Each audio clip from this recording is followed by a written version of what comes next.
लू युआन ने कहा। दूसरी बार 50 लेवल, तीसरी बार 100 लेवल। उसकी नज़र में 1 महीने के अंदर 30 लेवल तक पहुंचना बिल्कुल असंभव था। वह ठंडी आवाज में बोला, लू युआन, तुम सच में बहुत चालाक हो। क्या तुम ये कहना चाहते हो कि अगर तुम 1 महीने बाद भी जॉब चेंज नहीं कर पाए तो ये शर्त अपने आप खत्म हो जाएगी? लू युआन ने शांत स्वर में कहा, ठीक है, 1 महीने बाद देखते हैं कि हम दोनों में किसका लेवल ज्यादा होगा। ठीक है। लू युआन ने बिना झिझक सीधे हामी भर दी। साथ ही उसने ठंडी नजर से लिू शुआंगशुआंग की तरफ देखा। उसे अब सच में खुशी हो रही थी कि उसका इस औरत से रिश्ता टूट चुका है। वह सच में बहुत निर्दयी थी। उसने अभी जो बात जोड़ी थी उसका मतलब साफ था। वह चाहती थी कि लू युआन मर जाए, क्योंकि उसकी नज़र में लू युआन का लॉन्ग हाउचिन से पहले जॉब चेंज करना बिल्कुल नामुमकिन था। लॉन्ग हाउचिन बोला, तो फिर 1 महीने बाद मिलते हैं। उम्मीद है तब तक तुम डर कर भागोगे नहीं। इतना कहकर वह लिू शुआंगशुआंग को साथ लेकर ट्रेनिंग डंगोअन की तरफ चला गया। उनके दूर जाने के बाद लू युआन हल्के से मुस्कुराया और अकेले विदर्डवुड टाउन की ओर चल पड़ा। डंगोरन के बाहर कोई लाइन नहीं थी, इसलिए डेटा पढ़ने के बाद वह सीधे अंदर प्रवेश कर गया। सिफारिश, लेवल 30, मोड, मल्टीप्लेयर, डुओ और सोलो। लू युआन ने बिना सोचे सोलो मोड चुन लिया। अगले ही पल एक रोशनी उसके शरीर पर पड़ी। उसकी आंखों के सामने अंधेरा छा गया। जब उसने दोबारा आंखें खोली तो वह एक सुनसान कस्बे में खड़ा था। पूरा कस्बा बिल्कुल खाली था। यहाँ इंसान तो दूर, किसी जानवर या पक्षी की भी आवाज नहीं सुनाई दे रही थी। उसी समय उसके सिस्टम की आवाज सुनाई दी। आसपास एक अत्यंत खतरनाक जीव पाया गया है। उसे मारने पर इनाम हेवनली मास्टर जेट पेंडेंट। लू युआन मुस्कुराया। तो यहाँ ट्रिगर मिशन भी है? दिलचस्प। अगर बॉस को मार दूं तो एक ही बार में 2 फायदे मिलेंगे। वह खुशी खुशी कस्बे के अंदर बढ़ा। जल्द ही उसे वह सूखा कुआं मिल गया। पूरा इलाका इतना शांत था कि डर लगने लगे। लू युआन ने मन ही मन सोचा और उंगलियां हिलाई। उसकी उंगलियों से एक एक करके टैलिस्मन्स निकलकर तेजी से कुएं के अंदर गिरने लगे। ये बहुत उबाऊ प्रक्रिया थी, लेकिन उसने जरा भी लापरवाही नहीं की। इस बॉस का सामना करते समय उसे हर कदम बेहद सावधानी से उठाना था। कुआं बहुत गहरा था। लू युआन लगातार 5 घंटे तक तालिस्मन्स बनाकर उसके अंदर डालता रहा। हालांकि वह नीचे तक नहीं देख पाया, लेकिन उसे पूरा यकीन था कि 5 घंटे में बनाए गए एक्सप्लोसिव टैलिस्मन्स की संख्या 1 लाख से भी ज्यादा हो चुकी थी। इसके बाद भी उसने तुरंत विस्फोट नहीं किया। पहले वह गांव से बाहर निकल गया। हालांकि उसके अपने एक्सप्लोसिव टैलिस्मन्स उसे नुकसान नहीं पहुंचाते थे, लेकिन अगर नीचे वाला बॉस जिंदा बच गया तो मरने वाला वही होता। चाहे संभावना 10,000 में एक ही क्यों ना हो, फिर भी वह जोखिम नहीं लेना चाहता था, क्योंकि अभी वह सिर्फ एक नाजुक मेज था। गांव से बाहर पहुंचकर उसने पीछे देखा। उसे डंगोवन का प्रवेश द्वार दिखाई दे रहा था। अगर बॉस नहीं मरा तो वह बिना पीछे देखे तुरंत डंगोवन छोड़ देगा। लू युआन ने हाथ से मुद्रा बनाई और मंत्र बोला, विस्फोट। अगले ही पल पूरे विदर्डवुड टाउन में कान फाड़ देने वाला धमाका गूंज उठा। उसने अपनी आंखों से एक विशाल मशरूम क्लाउड को आसमान में उठते देखा। फिर उसके दिमाग में सिस्टम की आवाज गूंजी, level 30, withered wood town boss Duran सफलतापूर्वक मारा गया। 6,000 ईएक्सपी प्राप्त हुए। बधाई हो, आप लेवल 1 पर पहुंचे। बधाई हो, आप लेवल 2 पर पहुंचे। बधाई हो, आप लेवल 10 पर पहुंच गए।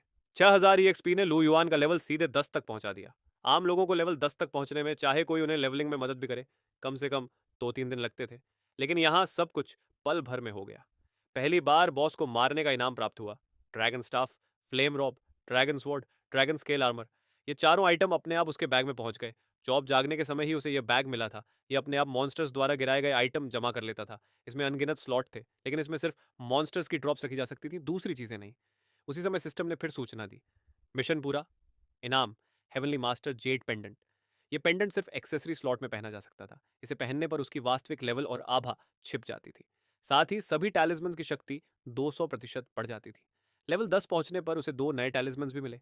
स्विफ्ट टैलिस्मन, इसे पैरों पर लगाने से स्पीड 500% बढ़ जाती थी। असर 10 मिनट तक रहता था। हीलिंग टैलिस्मन, ये किसी एक लक्ष्य की 50% लाइफ तुरंत ठीक कर देता था और सभी डिबफ्स भी हटा देता था। अचानक 3 नए टैलिस्मन्स मिलने पर लू युएन ने उनके प्रभाव पढ़े। वो खुद को रोक नहीं पाया और मुस्कुराकर बोला, एस रैंक टैलिस्मन मास्टर से मेरा क्या लेना देना? मैं तो एक्स रैंक हूँ। लू युएन ने मन ही मन सोचा और अपनी स्टेटस विंडो खोली। नाम, लू युएन। उम्र, 18 वर्ष। Class, E X rank talisman master. Level 10 E XP, 500/1000 HP, 2000 strength, 100 defence, 100 agility, 100 magic attack, 500 mana, 1000 talismans, explosive talisman, swift talisman, healing talisman. इस बार मिले दोनों नए टैलिस्मन्स भले ही सपोर्ट टाइप के थे, लेकिन उनकी उपयोगिता बेहद बड़ी थी।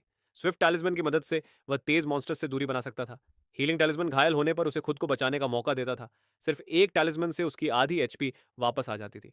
उसके पास पहले से ही एक्सप्लोसिव टैलिस्मन जैसा शक्तिशाली हमला था, इसलिए फिलहाल उसे किसी नए अटैक टैलिस्मन की जरूरत नहीं थी। सबसे पहले उसने हेवनली मास्टर जेड पेंडेंट को अपने साथ बांध कर पहन लिया। उसे पहनते ही उसकी सारी आभा पूरी तरह छिप गई। अब उसे कहीं ज्यादा ताकतवर जॉब यूजर्स भी उसे देखकर सिर्फ एक साधारण लेवल 0 व्यक्ति ही समझते। इसके बाद उसने अभी अभी मिली चारों इक्विपमेंट्स देखी। ड्रैगन स्टाफ लेवल 30 क्लास, मेज रैंक, एपिक प्रभाव, मैजिक अटैक प्लस 200, माना प्लस 1000, मैजिक स्किल्स की शक्ति प्लस 50%, नॉन बॉस मॉन्स्टर्स को 30% अतिरिक्त damage active skill.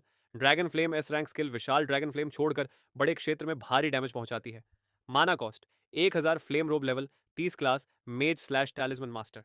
Rank epic प्रभाव, defence plus 100, fire resistance plus 50%। Active skill fire shield अपने चारों ओर सुरक्षा कवच बनाता है, 5 मिनट तक आग से पूरी तरह सुरक्षित रखता है। Dragon sword level 30 class, warrior slash swordsman rank, epic प्रभाव, strength plus 500, melee skills plus 50%, non boss monsters को 30% अतिरिक्त डैमेज, कोई एक्टिव स्किल नहीं। Dragon scale armour level 30 class, knight slash berserker, rank epic प्रभाव, defence plus 300 HP plus 1000। Active skill reflect damage, हमला होने पर दुश्मन को डैमेज वापस लौट आता है। 4 एपिक इक्विपमेंट्स में से लू युएन सिर्फ एक ही पहन सकता था, वह थी फ्लेम रोब। इसके आंकड़े बाकी 3 इक्विपमेंट्स जितने शानदार नहीं थे, लेकिन उसका एक्टिव स्किल बेहद शक्तिशाली था। 5 मिनट तक आग से पूरी तरह सुरक्षित रहना कई खास परिस्थितियों में बहुत काम आने वाला था। बाकी 3 इक्विपमेंट्स उसके किसी काम की नहीं थी। वह तय कर चुका था कि शहर लौटने के बाद उन्हें बेच देगा। उसे पूरा विश्वास था कि इनकी कीमत बहुत अच्छी मिलेगी। आखिर 30 लेवल की एपिक इक्विपमेंट भी सामान्य तौर पर लाखों में बिकती थी। आमतौर पर लेवल 30 बॉस को मारने पर सिर्फ एक एपिक इक्विपमेंट ही गिरती थी, लेकिन लू युएन ने पहली बार बॉस को मारा था। फर्स्ट किल बोनस की वजह से उसे एक साथ 4 एपिक इक्विपमेंट्स मिली थी। इन इक्विपमेंट्स को पहनने के लिए सिर्फ सही क्लास होना जरूरी था, क्योंकि ये जॉब चेंज से पहले की इक्विपमेंट्स थी। अगर ये लेवल 30 से ऊपर की होती तो जॉब चेंज के बाद ही पहनी जा सकती थी। लू युआन ने फ्लेम रॉब पहन ली। उसे पहनते ही वह एक आधुनिक कैजुअल जैकेट जैसी दिखने लगी। साथ ही वह जब चाहे उसकी बाहरी बनावट बदल सकता था। हालांकि यह सुविधा दिन में सिर्फ एक बार इस्तेमाल की जा सकती थी। यहाँ का बॉस खत्म हो चुका है, अब किसी और जगह जाकर लेवल बढ़ाना चाहिए, अपने आप से कहते हुए लू युआन डंगोरन के बाहर निकल गया।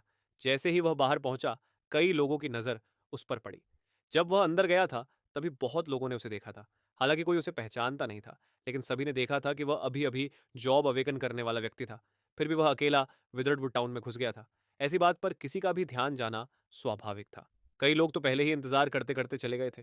उनका मानना था कि लू युआन शायद अंदर ही मर चुका होगा, लेकिन कुछ लोग अब भी वहीं रुके हुए थे। अब जब उन्होंने उसे जिंदा बाहर निकलते देखा, तो सभी की नजर उसी पर टिक गई। लेकिन जब उन्होंने देखा कि उसका लेवल अब भी शून्य ही दिखाई दे रहा है, तो कई लोग हंस पड़े। देखा, आखिर में तो सिर्फ दिखावा ही निकला। उनकी नज़र में लू युआन कई घंटे तक अंदर छिपा रहा और फिर ऐसे ही बाहर आ गया। हालांकि उन्हें यह समझ नहीं आया कि ऐसा करने का फायदा क्या था, लेकिन इससे उन्हें उसका मजाक उड़ाने से कोई नहीं रोक सका। लू युआन ने किसी की तरफ ध्यान नहीं दिया। उसने सबसे छोटी लाइन वाले दूसरे डंगोनन की तरफ देखा। समय दोपहर के 2 बजे का हो चुका था। अब किसी और जगह जाने की जरूरत नहीं थी। वह उसी लाइन में जाकर खड़ा हो गया। वहां ज्यादातर लोग लेवल 10 से लेकर लेवल 20 के बीच के थे। तभी लगभग 20 साल का एक युवक उससे बोला, छोटे भाई, तुम अकेले आए हो? लू युआन ने सिर हिलाकर कहा, हाँ। युवक ने अच्छे इरादे से कहा, तुम्हारा अभी अभी जॉब अवेकन हुआ है ना? बेहतर होगा कि किसी टीम या कैरी के साथ जाओ, नहीं तो 10 लेवल से नीचे वाले डंगोन में जाना ज्यादा सुरक्षित रहेगा। लू युआन मुस्कुराकर बोला, आपकी सलाह के लिए धन्यवाद, मैं तो बस यहाँ अनुभव लेने आया हूँ। ये सुनकर वह युवक कुछ पल के लिए चुप रह गया।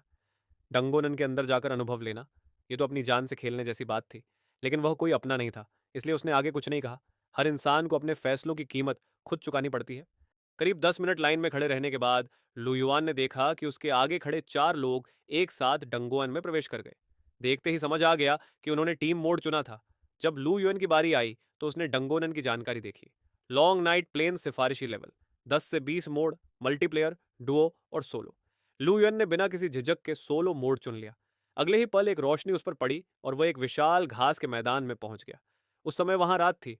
आसमान में पूरा गोल छांद चमक रहा था। खुले मैदान में चलना आसान था, लेकिन अंदर आते ही लू युआन ने देखा कि यहाँ दूसरे जॉब यूजर्स भी मौजूद थे। यही सामान्य डंगोनन और विदर्डवुड टाउन जैसे विशेष बॉस डंगोनन में सबसे बड़ा अंतर था। विशेष बॉस डंगोनन में अगर कोई अंदर चला जाए तो बाकी लोगों को उसके बाहर आने या मरने तक इंतजार करना पड़ता था, लेकिन सामान्य डंगोनन में सभी एक ही जगह प्रवेश कर सकते थे। हाँ, अंदर आने के बाद टीम नहीं बनाई जा सकती थी। यहाँ हर किसी को अपनी ताकत के दम पर मॉन्स्टर्स मारकर लेवल बढ़ाना पड़ता था। कम लेवल वाले मॉन्स्टर्स के आसपास बहुत लोग थे, जबकि ऊंचे लेवल वाले मॉन्स्टर्स की तरफ बहुत कम लोग जाते थे। वहां ये एक्सपी ज्यादा मिलती थी, लेकिन खतरा भी उतना ही बड़ा था। लू युएन ने चारों तरफ फैले मैदान को देखा और अंदर की ओर बढ़ने लगा। जितना आगे जाता, मॉन्स्टर्स का लेवल उतना ही बढ़ता जा रहा था। यहाँ ज्यादातर मॉन्स्टर्स भेड़िए थे, और क्योंकि वे झुंड में रहते थे, इसलिए यहाँ लेवल बढ़ाने आने वाले लोग भी अक्सर टीम बनाकर आते थे। लू युएन ने अपने पैरों पर एक स्विफ्ट टैलिस्मन लगाया। अगले ही पल वह तेज हवा की तरह आगे निकल गया। 500% स्पीड बढ़ने के बाद आसपास मॉन्स्टर्स मार रहे जॉब यूजर्स यह तक नहीं देख पाए कि उनके सामने से क्या गुजरा। जब वह लेवल 15 से ऊपर वाले मॉन्स्टर्स के इलाके में पहुंचा तो वहां लगभग कोई दिखाई नहीं दिया। उसने मैदान में आराम से घूम रहे भेड़ियों के झुंड को देखा। उन्होंने अभी तक उसे नोटिस भी नहीं किया था। लू युआन के हाथ में एक्सप्लोसिव तालिस्मन्स आ गए। अब असली शिकार शुरू करने का समय है। उसने एक एक करके बड़ी संख्या में एक्सप्लोसिव टैलिस्मन्स फेंकने शुरू कर दिए। हालांकि उसका लेवल सिर्फ 10 था, लेकिन ईएक्स रैंक होने की वजह से उसकी ग्रोथ एसएस रैंक जॉब से भी ज्यादा थी। उसकी सभी स्टेट्स सामान्य लोगों से कहीं बेहतर थीं। ऊपर से हेवनली मास्टर जेड पेंडेंट का 200% बोनस भी था। अब एक एक्सप्लोसिव टैलिस्मन लगभग एक लेवल 15 मॉन्स्टर को मारने के लिए काफी था, लेकिन सुरक्षा के लिए उसने हर मॉन्स्टर पर दो दो एक्सप्लोसिव टैलिस्मन्स लगाए। धम धम धम। लू युएन के हल्के से मंत्र बोलते ही लगातार विस्फोट होने लगे। भेड़ियों के झुंड उड़ गए और चारों तरफ चीखें गूंज उठी। उसके दिमाग में लगातार सिस्टम की सूचनाएं आने लगीं। लेवल 15 ग्रे वुल्फ मारा गया, 50 ईएक्सपी प्राप्त हुए। लेवल 16 ग्रे वुल्फ मारा गया, 60 ईएक्सपी प्राप्त हुए। लेवल 15 रेड वुल्फ मारा गया, 50 ईएक्सपी प्राप्त हुए। हर बार मिलने वाली थोड़ी सी एक्सपी देखकर लू युएन ने मन ही मन कहा, सच में सिर्फ सामान्य मॉन्स्टर्स मारकर लेवल बढ़ाना कितना धीमा है। अगर उसकी यह बात दूसरे जॉब यूजर्स सुन लेते तो शायद गुस्से से पागल हो जाते। आमतौर पर लेवल 10 जॉब यूजर मुश्किल से लेवल 7 या 8 मॉन्स्टर्स से लड़ने की हिम्मत करता था। अगर सामने एक पूरा झुंड हो तो वह सीधा मौत को बुलाने जैसा था। हाँ, अगर कोई ताकतवर खिलाड़ी साथ लेकर चलता तो ऊंचे लेवल के मॉन्स्टर्स मारे जा सकते थे, लेकिन ऐसी स्थिति में ईएक्सपी भी बांटनी पड़ती थी। लू युआन लगातार आगे बढ़ता गया और रास्ते में आने वाले सभी भेड़ियों को उड़ाता चला गया। शुरुआत में भेड़ियों के झुंड उस पर टूट पड़े थे, लेकिन बाद में उन्हें समझ आ गया कि वे उसके सामने टिक नहीं सकते। उन्होंने हमला करना छोड़ दिया और भागने लगे। ये बात लू युआन के लिए उल्टा परेशानी बन गई। अब उसे खुद उनका पीछा करना पड़ रहा था। फिर भी लगातार मॉन्स्टर्स मारते हुए उसका ईएक्सपी बढ़ता गया। जैसे जैसे वह और अंदर जाता गया, मॉन्स्टर्स की ताकत भी बढ़ती गई। 2 घंटे बाद उसका लेवल 12 हो चुका था। सिर्फ 2 घंटे में 2 लेवल बढ़ जाना किसी भी सामान्य जॉब यूजर के लिए सपना था। लेकिन अब उसने चारों तरफ देखा तो एक भी भेड़िया दिखाई नहीं दिया। उसे समझ ही नहीं आया कि सभी इतने डरपोक क्यों हो गए। उसने सिर हिलाया। छोड़ो, अब वापस चलते हैं। उसे पता था कि वापस बाहर पहुंचने में भी लगभग 2 घंटे लगेंगे, इसलिए उसने तुरंत लौटना शुरू कर दिया। जब वह डंगोअन से बाहर निकला तब तक शाम हो चुकी थी। घर लौटते समय उसने अपने जॉब बैकपैक को देखा। 3 एपिक इक्विपमेंट्स के अलावा उसमें कई सामान्य और फाइन क्वालिटी इक्विपमेंट्स भी थी। सामान्य मॉन्स्टर्स के मरने पर भी कभी कभी इक्विपमेंट्स गिरती थी, हालांकि ज्यादातर साधारण होती थी। फाइन क्वालिटी इक्विपमेंट मिलना अच्छी किस्मत की बात थी। मॉन्स्टर्स से मिलने वाली इक्विपमेंट्स की गुणवत्ता इस प्रकार थी: normal, fine, advanced, excellent, epic, legendary और मिथिक। सामान्य और फाइन क्वालिटी इक्विपमेंट्स में उसकी कोई दिलचस्पी नहीं थी। उसने उन्हें देखने की भी जरूरत नहीं समझी। उसने तय किया कि कल जब वह एपिक इक्विपमेंट्स बेचने जाएगा तब इन्हें भी एक साथ बेच देगा। जब लू युएन घर पहुंचा तो उसने देखा कि बगल वाले लियू परिवार के घर में सामान शिफ्ट किया जा रहा था। लियू शुआंग वहां नहीं थी, सिर्फ उसके माता पिता और सामान उठाने वाले लोग मौजूद थे। उसी समय अंकल लियू ने लू युएन को देखा और उसकी ओर चलते हुए बोले, शाओ युआन, जरा रुको, मुझे तुमसे कुछ बात करनी है। लू युआन कुछ पल झिझका, लेकिन आखिर रुक गया। वह पहले की तरह मुस्कुराकर बोला, अंकल लियू, क्या बात है? अंकल लियू ने गंभीरता से कहा, श्याओ युआन, शुआंग शुआंग ने जो किया उसके लिए हमारा लियू परिवार तुमसे माफी मांगता है। इतना कहकर उन्होंने झुककर उससे क्षमा मांगी। लू युआन ने तुरंत उन्हें सहारा देकर सीधा किया और बोला, अंकल लियू, इसमें सही या गलत जैसा कुछ नहीं है। हर इंसान अपनी जिंदगी का रास्ता खुद चुनता है। मैं उसके फैसले का सम्मान करता हूँ। अंकल लियू ने आह भरते हुए कहा, शाओ युआन, तुम बहुत अच्छे बच्चे हो। मुझे विश्वास है कि भविष्य में तुम्हें उससे भी बेहतर इंसान मिलेगा। लू युआन मुस्कुराया। आपकी शुभकामनाओं के लिए धन्यवाद, अंकल लियू। अंकल लियू ने सिर हिलाया। ठीक है, अब मैं चलता हूँ, अभी बहुत काम बाकी है। इतना कहकर वे वापस चले गए। लगता था कि लॉन्ग हाउचे की मदद से पूरा लियू परिवार अमीरों वाले इलाके में रहने जा रहा था। लू युआन के मन में उनके लिए कोई नाराजगी नहीं थी, यहाँ तक कि लियू शोंगशोंग के लिए भी नहीं। जब तक वह उसके सामने आकर बेवजह दिखावा न करे, उसे उससे कोई मतलब नहीं था।